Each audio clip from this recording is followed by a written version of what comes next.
इस वीडियो में हम शुरू करेंगे सुगम भारती क्लास 4 की बुक का पार्ट 24 बूझो तो जाने। ये जो पार्ट है बूझो तो जाने मतलब आपको इसमें बूझना है, मतलब आपको अनुमान लगाकर पहचानना है। किससे?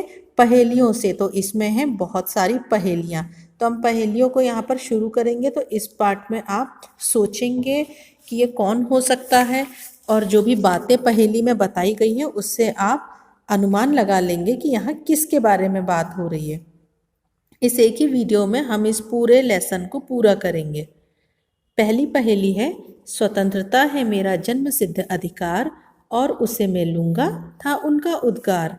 जीवन उनका बीता स्वतंत्रता के रण में, अब पहचानो उनको जो जन्मे कोंकण में। मतलब यहाँ जिनकी बात हो रही है वो कोंकण में उनका जन्म हुआ था। कोंकण कहाँ है? महाराष्ट्र का जो पश्चिमी क्षेत्र है उसे कोंकण कहते हैं, वहाँ इनका जन्म हुआ था।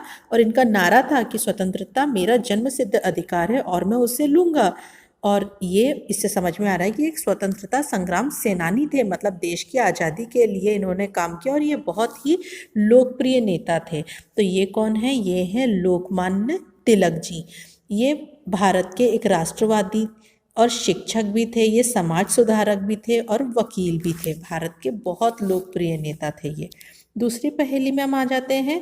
बोलो सिंह कौन था निर्भय जो जन्मा पंजाबी भू पर, संसद में जिसने बम फेंका अमर हो गया फांसी छूकर। तो उत्तर क्या है इस पहेली का? श्री भगत सिंह। ये एक महान स्वतंत्रता संग्राम सेनानी थे और बड़े ही साहस के साथ इन्होंने ब्रिटिश सरकार का मुकाबला किया था देश की आज़ादी के लिए। ये पंजाब में इनका जन्म हुआ था, संसद में इन्होंने बम फेंका था, इसलिए ये बहुत विख्यात हो गए थे और बाद में इन्हें फांसी हुई थी, लेकिन ये अमर हो गए हैं हमारे लिए। तीसरी पहेली, आत्माराम पिता थे उनके माता थे हुलसी देवी, कहो कौन जो राम भक्त थे कवि महान हिंदी से भी। प्राचीन भारत के एक कवि थे जो कि राम के भक्त थे। इन्होंने श्री रामचरितमानस लोक ग्रंथ को भी लिखा था और इन्हें कहा जाता है गोस्वामी तुलसीदास। तो इस पहेली का उत्तर है तुलसीदास जी। इनके पिता का नाम आत्माराम और माता का नाम क्या था? हुलसी देवी। अगली पहेली, काशी जी में स्थापित है एक विश्वविद्यालय, उसके निर्माता थे पावन सत्य प्रेम के आलय।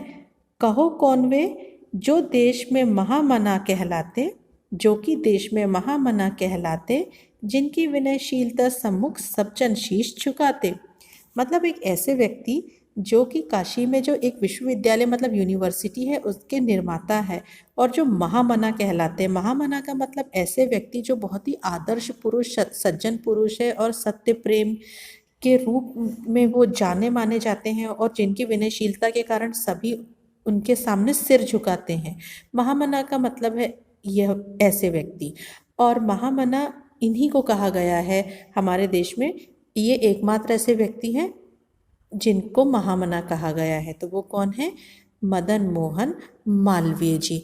इन्हें 2015 में भारत रत्न से भी सम्मानित किया गया। अगली पहेली, माँ त्रिशला सिद्धार्थ पिता का राजकुमार एक था सुंदर, कहो अहिंसा दूत कौन बन गया मुनि त्यागी तीर्थंकर। इसका उत्तर क्या है? इसका उत्तर है महावीर स्वामी जी, क्योंकि उनकी माँ का नाम त्रिशला और पिता का नाम सिद्धार्थ था। वो एक राजकुमार थे और बाद में वो अहिंसा के दूत बन गए। अहिंसा के दूत मतलब उस समय क्या हुआ था उस युग में प्राचीन भारत में कि बहुत ज़्यादा जाति पाति का भेद बढ़ गया, हिंसा बढ़ गई थी, तो उन्होंने प्रचार किया था। तो इस पहेली का उत्तर है जैन धर्म के प्रवर्तक महावीर स्वामी जी। आखिरी पहेली है, भारत के थे प्रथम राष्ट्रपति सादा जीवन उच्च विचार, कहो कौन जन्मे बिहार में जिनसे था सबको ही प्यार। पहेली से हमें समझ में आ रहा है कि ये है देश के प्रथम राष्ट्रपति, मतलब भारत के आज़ाद होने के बाद सबसे पहले राष्ट्रपति जो बने थे वो। इनके सादा जीवन था, उच्च विचार था और ये बिहार में इनका जन्म हुआ था। तो ये है डॉक्टर राजेंद्र प्रसाद। ये भारत के संविधान के निर्माण में इन्होंने बहुत योगदान दिया था। अब शब्दार्थ हम करेंगे। शब्दार्थ में उद्गार, उद्गार का अर्थ है मन के विचार, रण का अर्थ होता है युद्ध, निर्भय का अर्थ होता है बिना डर के, निर्माता मतलब बनाने वाला, आलय मतलब घर और सम्मुख का अर्थ होता है सामने।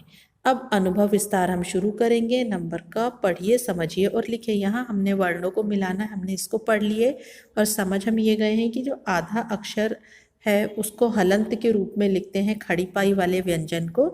तो ये हो गया स्वतंत्रता। उसी उसी के अनुसार ये हो गया जन्म सिद्ध, जन्मे, और ये बन गया आत्माराम। ख में हम वर्णों को अलग करेंगे। अभी हमने वर्णों को मिलाया था, जैसे भक्त को लिखा गया है इस तरह से, वैसे हिंदी ही धन न हलंत धन डा में बड़ी की मात्रा, फिर मी धन टा हलंत धन टा में बड़ी की मात्रा, फिर स धन म में हलंत क्योंकि आधा माँ का उपयोग हुआ है, मु धन ख सम्मुख।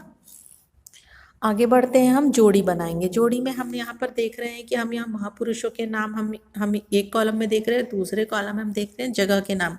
तो ये कहाँ से है? बाल गंगाधर तिलक कहाँ से हैं? हमने पहली में देखा कोंकण, भगत सिंह पंजाब, डॉक्टर राजेंद्र प्रसाद बिहार। अब हम आ जा रहे हैं घ, उचित शब्द चुनकर रिक्त स्थान भरिए। यहाँ पर रिक्त स्थान भरने के लिए यहाँ पर शब्द आपको हिंट बॉक्स में दिए गए हैं।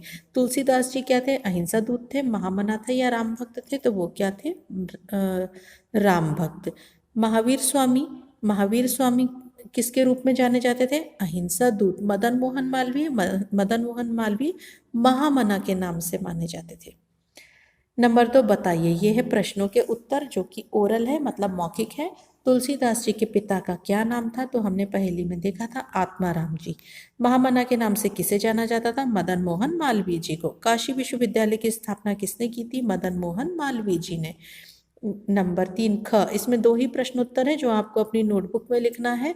प्रश्न का है बाल गंगाधर तिलक ने हमें कौन सा नारा दिया था? उत्तर, बाल गंगाधर तिलक ने हमें नारा दिया, स्वतंत्रता मेरा जन्म सिद्ध अधिकार है और मैं उसे लूंगा।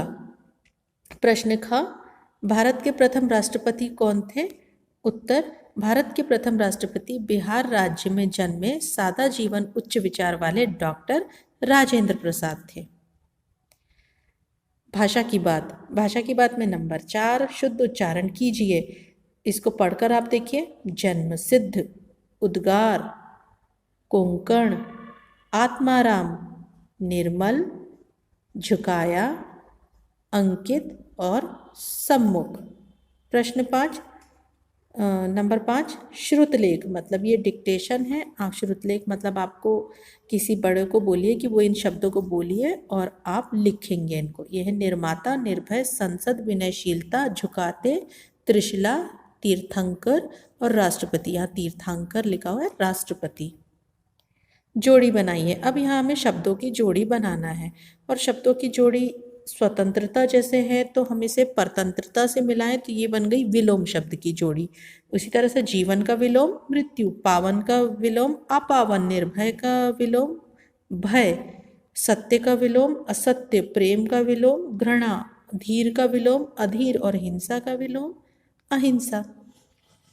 प्रश्न 7 पहेलियों में से छांटकर समान ध्वनि वाले शब्द लिखेंगे, क्योंकि पहेली हम किस तरह से गाकर हम पढ़ रहे थे तो उसमें समान ध्वनि वाले शब्द मिल जाएंगे, जैसे अधिकार, उद्गार। तो यहाँ मैं देखूं तो पहली लाइन में लिखा है स्वतंत्रता है मेरा जन्मसिद्ध अधिकार और उसे मैं लूंगा था उनका उद्गार, तो अधिकार उद्गार। उसी तरह से हम देखते देवी, तो देवी वाला कहाँ है? ये वाला। आत्माराम पिता थे उनके, माता थी हुलसी देवी, तो देवी का राइमिंग वर्ड मतलब समान ध्वनि वाला शब्द हमें लग रहा है सेवी, क्योंकि कहो कौन जो राम भक्त थे कवि महान हिंदी सेवी, तो देवी का हो गया सेवी। इसी तरह कहलाते, तो कहलाते हमें इसमें मिल रहा है कहो कौन वे जो देश में महामना कहलाते जिनके विनयशीलता सम्मुख सब जन शीश झुकाते, तो कहलाते के साथ किसकी समान ध्वनि होगी? झुकाते। भूपर हमें दिख रहा है विचार के साथ। यहाँ पर हम आखिरी में हम आ जाएंगे, आखिरी पहेली में जो डॉक्टर राजेंद्र प्रसाद के लिए पहेली बनाई गई है, प्यार, उच्च विचार और सबको ही प्यार। तो इस तरह से समान ध्वनि वाले शब्द हो गए हैं। नंबर 9 पढ़िए, समझिए और लिखिए। जैसे यहाँ लिखा है पढ़ पढ़ो पढ़ें, लिख लिखो लिखें, सुन सुनो सुने, कह कहो कहें, चल चलो चलें। तो आप देखेंगे कि हम इसमें अनुस्वार मतलब अम की बिंदी का उपयोग हमें इसमें नहीं करना है और यहाँ पर करना है, इसका ध्यान रखेंगे आप। ख तुम्हारा तुम्हारी तुम्हारे, हमारा, हमारी, हमारे, मेरा, मेरी, मेरे, उसका, उसकी, उसके। नंबर 10, पाठ में आए स्थान और व्यक्तियों के नाम को लिखिए। स्थान का नाम और व्यक्ति का नाम। पाठ में स्थान का नाम एक आया था कोंकण, और पंजाब, काशी, बिहार, ये सब स्थानों के नाम थे। व्यक्तियों के नाम आए थे आत्माराम, तुलसी देवी, त्रिशला, सिद्धार्थ। ये आप देखेंगे, ढूंढेंगे तो आपको स्थान से, इस तरह से स्थान और व्यक्तियों के नाम मिलेंगे। तो इस तरह से हमारा ये पाठ पूरा हो गया है।